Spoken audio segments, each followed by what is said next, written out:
Hi guys, this is Ruby with MRB Financial. Thank you so much for joining us today on this beautiful monthly for our topic of the week.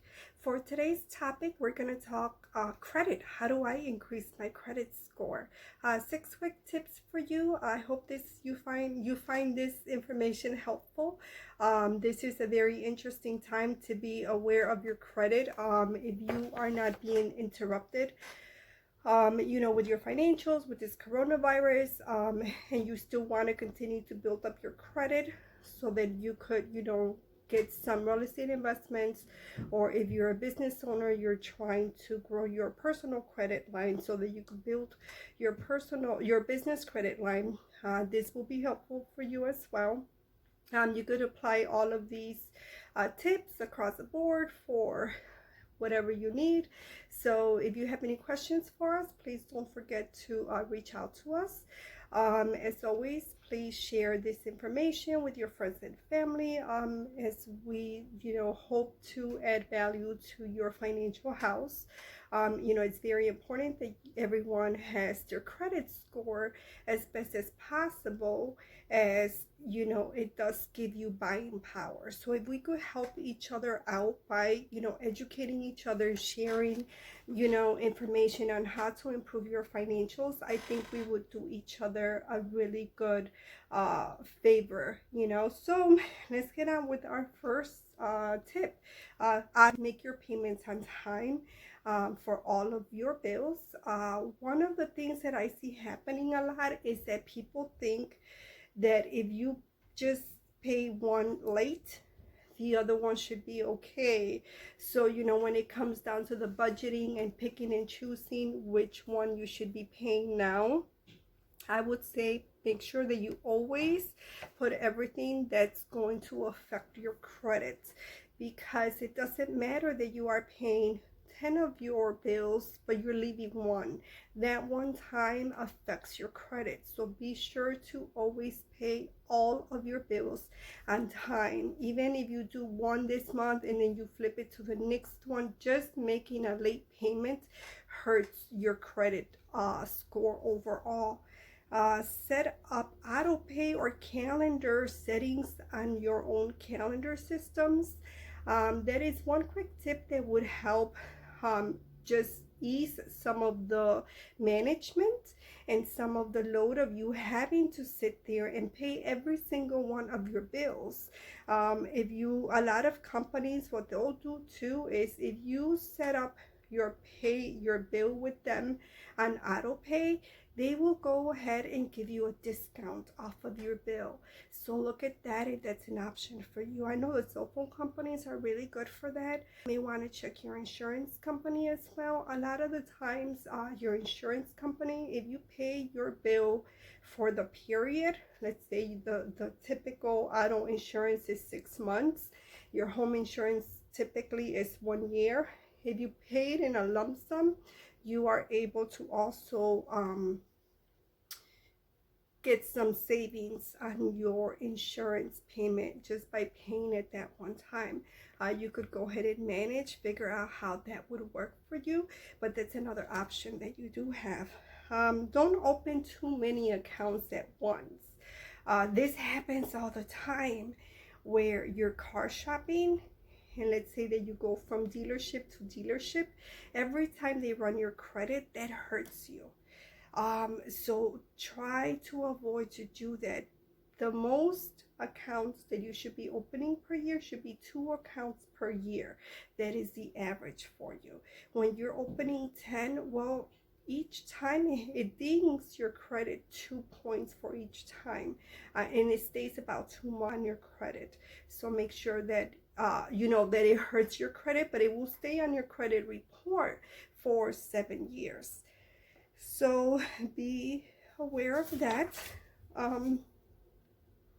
If you are paying already your utilities, your cell phone, check with Experian to see. It's called Experian Boost, where you can have your cell phone, your utility provider report your payments, and this will also boost your credit score. Also, make sure that you keep an eye on your credit report. You could get your credit report for free one time a year. If you go to annualcreditreport.com, it is free. Make sure that you go ahead and put it on your yearly financial cleanup schedule that we all love to have. I know I have one.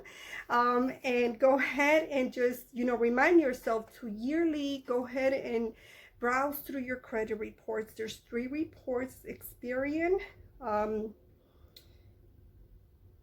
Equifax, and TransUnion. Those are the 3 reports that you want to look through. If there's anything wrong with them, make sure that you work with someone, a credit counselor. That is one of the services we do offer. Or if you are savvy enough to take care of it, make sure that you clean that up as well for yourself. The other thing is, when you are looking at your credit cards, when you are looking at your credit reports, pay attention to how much you're using of it. A safe or a healthy number for you to have overall on your usage should be under 36%. Right now, during this time, they're saying 30%. The more conservative you are, the more credit line you have available. If you're able to go ahead and qualify with a lender, it's going to look a lot better that during this time you're not exhausting your credit. So for now, I would say that I would agree with them on that 30%, even 25% if you want to be really good. But if you want to, of course, just have the revolving where you pay it and you reuse it, you recycle your debts, then even better that you're not holding any credit under your line. But average, that's probably going to look about a 20 to 25% usage on your credit card. And then lastly, what is a good credit score? Like, what are we all aiming for, right? So the credit scores go as low as 300, believe it or not. But I have actually never seen one at 300. I'm sure there are a lot of people with that, but even, a high schooler, they start at 0, but no one really sees it. So that's the lowest, 300. So anything from 300 to 579, that's considered very poor. And anything between 580 and 669, that's considered fair. To buy a home, the minimum that they're looking at right now is 620. So if you are above 620, you do qualify to buy a home with most of your lenders. So make sure that if you are around it and you want to boost it up to give yourself a lower interest rate, you are definitely in the approval side. But with all of the changes that they're making, I would definitely recommend that you talk to a loan officer, because also the credit score with one lender, you might look phenomenal, but then if you go to another lender, they're going to look at you and say, for me, you need a 700. That's just the way that I am.